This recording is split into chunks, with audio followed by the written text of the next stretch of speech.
brothers, are not Mary. do not be afraid of men. Everyone who acknowledges me before men, I also will acknowledge before my Father who is in heaven. But whoever denies me before men, I also will deny before my Father in heaven. Matthew 10:32-33. Fear is a natural defense mechanism in every human being. It is a force that prevents us from moving forward once we sense or predict danger ahead. All our fears, including the smallest of our fear, is ultimately the fear of death. No matter how tough and difficult life is, no one wants to die. Hence, at the threat of death, people are ready to do anything. And this is our major weakness. Is it even possible to overcome fear completely? What do we do when our life is threatened as a result of our Christian values or beliefs? How do we respond to those who hate us and seek our downfall? These are some of the lessons contained in today's liturgy. Lesson number 1. Always remember that you are sent. The first key to overcoming fear as a Christian is to constantly remind yourself that you do not belong to this world. You cannot be here forever, and when your time comes, you must give an account of your life. Our gospel passage today is part of the instruction Jesus gave to the 12 apostles while sending them out on a mission to evangelize. Jesus knew that this would not be an easy assignment for them. He knew he was sending them out as sheep in the midst of wolves, that they were going to face a lot of resistance, a lot of threats, and even persecutions from people who prefer darkness to light.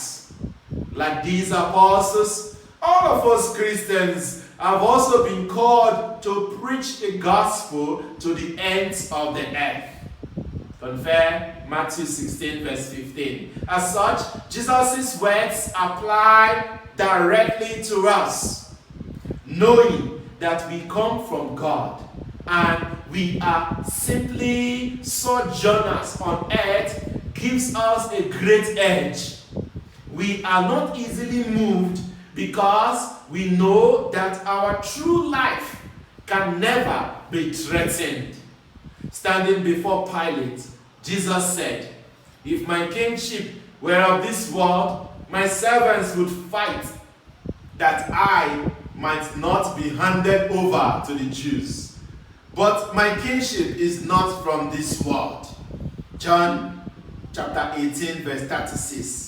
Since we do not belong to this world, there is really no point trying to preserve our life on earth at the detriment of our faith. Jesus would say, "Whoever seeks to gain his life will lose it, but whoever loses his life for my sake will preserve it." Luke chapter 17:33. Let not the threat of death prevent you from saying the truth or from doing what is right. Nothing will be covered that will not be revealed, or hidden that will not be known. Matthew 10:26. Lesson number 2. Choose whom to fear. Already at the beginning of this homily, I did mention that fear is a natural defense mechanism. That is to say, it is normal for us to be afraid. we cannot stop being afraid, but we can always choose what to fear. As we remember, the first key to overcoming fear is to remember that we are sent. The second key is never to forget Him who sent us. We cannot prevent ourselves from being afraid, but we can decide who or what to fear. Of all the things that frighten us, there is only one valid fear, and it is the fear of God. Of all the many things that frighten us, there is only one fear that we are supposed to have, and we are supposed to nurture it. It is the fear of God.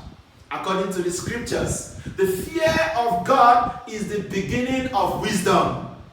In fact, when I was searching for a particular passage where this occurs, I saw so many passages, up to about 10 Bible passages saying the same thing, that the fear of God is the beginning of wisdom. In fact, it is not just the beginning of wisdom. Sirach will tell us it is the crown of wisdom.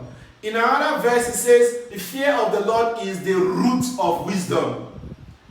Job will say to us, behold, the fear of the Lord, that is wisdom. And to depart from evil, that is understanding. Job 28:28. We find other passages. The book of Psalms says, the fear of the Lord is the beginning of wisdom. Psalm 111 verse 10. Then you look at Proverbs. Proverbs chapter 1 verse 7. The same thing. The fear of the Lord is the beginning of wisdom. Proverbs 9 verse 10. The same thing. Proverbs 15:33. The same thing. The fear of the Lord is the beginning of wisdom. Sirach chapter 1. Just pick up the book of Sirach. Chapter 1 verse 12. Verse 16, verse 18, verse 27, all saying the same thing. The fear of the Lord is the beginning of wisdom. It is the crown of wisdom. It is the root of wisdom. It is, in fact, to fear God is to be wise. So, if we were to conclude, having gone through these passages, I came to a conclusion that the only reason why we are afraid of people when they threaten us for doing what is right is because we are not afraid of the one whom we're supposed to be afraid of, and that is God. We take God for granted when we are moved by the threats from ordinary human beings like us. As Jesus puts it, do not fear those who kill the body, but cannot kill the soul. Rather, fear him who can destroy both soul and body in hell.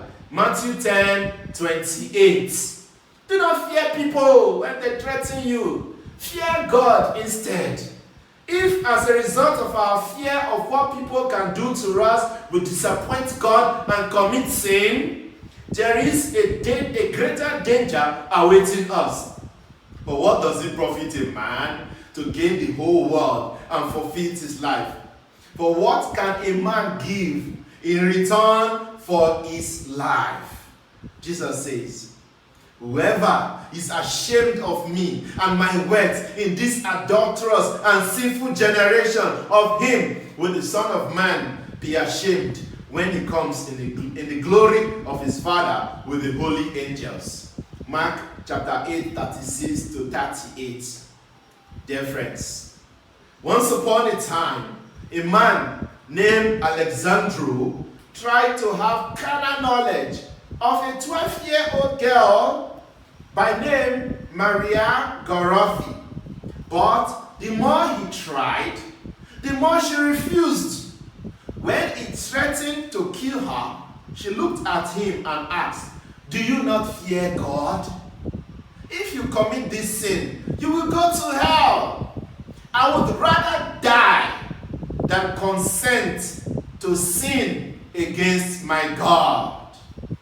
Saint Maria Gorothi was really afraid, but she feared God more than she feared Alexandru. Even at that early age, she had acquired the wisdom of the ages. she continued preaching as she received several blows of the knife from Alexandru. Dear friends, let us fear God, and the fear of human beings will disappear. Fear God. Fear to sin. So you see, sometimes you see Christians will say, I'm sorry, I had no choice. They were threatening to kill me. That is why I did it. They were threatening to kill you. What about God, who can take both your body and your soul to hellfire? It is better that we die from the hands of men because we refuse to offend God than we offend God only to end up in hellfire. Lesson number 3. Know that you are important to God. Bear this in mind, that you are important to God. When we realize our importance in the sight of God, then we can no longer afford to accommodate fear in our hearts. Another reason we should never be afraid of people is that we serve a God who is never far away from us. A God who sees everything that is happening to us. A God that we can never hide from. Even in secret, Psalm 139 says, where can I flee from your presence? Even if I take the wings of the earth and go to the furthest part of the earth, oh Lord, you are there. Even darkness is not dark for you, oh Lord my God. So this should assure us that you are never alone. God is always with you. God is always beside you, is around you, is there, always protecting and defending you. God can see everything that is happening to you. As the psalmist will say, even though I walk through the valley of the shadow of death, I fear no evil. For thou art with me, thy rod and thy staff, they comfort me. Thou preparest a table before me in the presence of my enemies. Thou anointest my head with oil. Psalm 23, verse 4 to 5. Jesus re-echoes these words of the psalmist, greatly assuring us today of God's protection when he said, "Are not 2 sparrows sold for 1 penny? And not one of them will fall to the ground without your Father knowing it. But even the hairs of your head are all numbered. Fear not, my dear friends. Fear not." Remember Shadrach, Meshach, and Abednego. They were not afraid of the king. See how God greatly delivered them. Remember Daniel? When a decree was promulgated that no one should pray to any other god other than to the king. Daniel opened his window. He opened the doors wide so that everybody should see him. He even increased the number of his prayers. Of course, he was thrown to the lion's den. See how God protected him. You remember Mordecai. There was a man at the time of King Ahasuerus who was elevated. King Ahasuerus elevated a man, Aman. Aman was his name. Aman was promoted. And Aman felt, oh, now I am on top of the world. He felt like a god. And Aman said, anytime I am passing, everybody should bow down to me. And they should do obeisance to me. Mordecai saw him. Mordecai said, are you God? Mordecai refused to bow down. So Aman was passing with his chariot of horses. He saw everybody bowing down to the ground. But Mordecai remained standing and said, you are not God. I'm not afraid of you. I only fear God. I only bow to God. Haman became so annoyed. He wanted to destroy Mordecai. He wanted to destroy not only Mordecai, but the entire nation of Israel. Haman had already made up his plan. He had already hatched a plan, and he had already gotten the king to sign a decree after pumping a lot of money into the king's account. Well, to cut the long story short, the very gallows that Haman made to destroy Mordecai was the very gallows on which he died. You see, my dear friends, do not be afraid of people. The God you serve is a God who knows how to defend his children. If it is not his will that you should suffer, then know that these threats to your life are simply a test of your faithfulness. If it is not the will of God that you should suffer, all these threats that you are facing, they are just a test. It's just a test of your faithfulness. Remain steadfast with God. Do not listen to people who will come and give you suggestions. Let us go and see this Babalawo. Let us go to this place. Let us go and do this for protection. Trust in God. Remain in God. God knows how to fight your battles. As Moses said, this Egyptian that you see today, you will see them no more. Look at what Jeremiah says in our first reading. He said, the Lord is with me as a dread warrior. No one can fight God. No one can fight. No one. Who dare you? Who are you to challenge God? Who are you to stand before God? No, Jeremiah said, the Lord is with me a dread warrior. Therefore, my persecutors will stumble.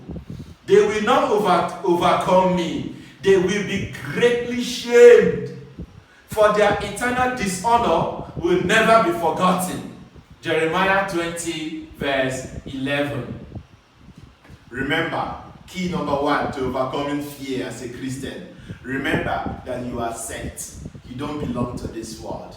Secondly, remember the one who sent you. Put your trust in God. Fear God. Don't fear human beings. Thirdly, know that God can fight your battle. God is strong enough to fight for you. Fourthly, your duty is to sing praises and pray. The battle belongs to God. Your duty is to sing praises and pray. The battle belongs to God. When you are really afraid, open your mouth and start singing praises. Be like Paul and Silas, who were able to sing from prison, and the glory of God was manifested mightily. The chains were broken, and all the prisoners were set free. Even the jailer was converted that night. He who inflicted blows on Paul and Silas treated their wounds, took them to his own house, and fed them. Faced with threats on every side from many who wanted his downfall, Jeremiah prays a prayer of surrender. He says, O Lord of hosts, who triest the righteous, who seest the heart and the mind, let me see your vengeance upon them, for to you have I committed my cause. Jeremiah even added songs of praises. He said, sing to the Lord, praise the Lord, for he has delivered the life of the needy from the hand of the evildoers. Surrender to God and relax. Surrender to God. Just say a prayer of surrender. Don't worry. God knows how to fight on your behalf. In conclusion, my dear friends, fear God. It is better to be dead than to commit sin. If you look at our second reading this morning, St. Paul explains the social character of sin. When we sin, we do not suffer the consequences alone. So many people are affected. As St. Paul puts it, he said, because of one man's disobedience, death has entered the world. So also, because of one man's righteousness, salvation has come upon all of mankind. Remember, sin not only affects you, it also affects others. There are many people who will be scandalized because of your sin. Jesus Christ says, Whoever causes one of these little ones who believes in me to sin, it will be better for him if a great millstone were hung around his neck and he were thrown into the sea. Mark chapter 9 verse 42. Never compromise to evil. There is no need living a very long life in shame and guilt because of the sins that you have committed as a result of the threats received from people. What is the point of it? You must die. Whether we like it or not, we must die because we don't belong to this world. And so it's better to die standing than to live forever kneeling. It is better to die standing for the truth, standing for what is righteous and holy, than for you to live forever in sin and evil. Dear friends, never compromise to evil. Remember, that one sin, that one that you consider a very small sin, can lead to the downfall of others. It will affect you. Like when the finger touches oil, it rubs off on others. Better be dead than to commit sin.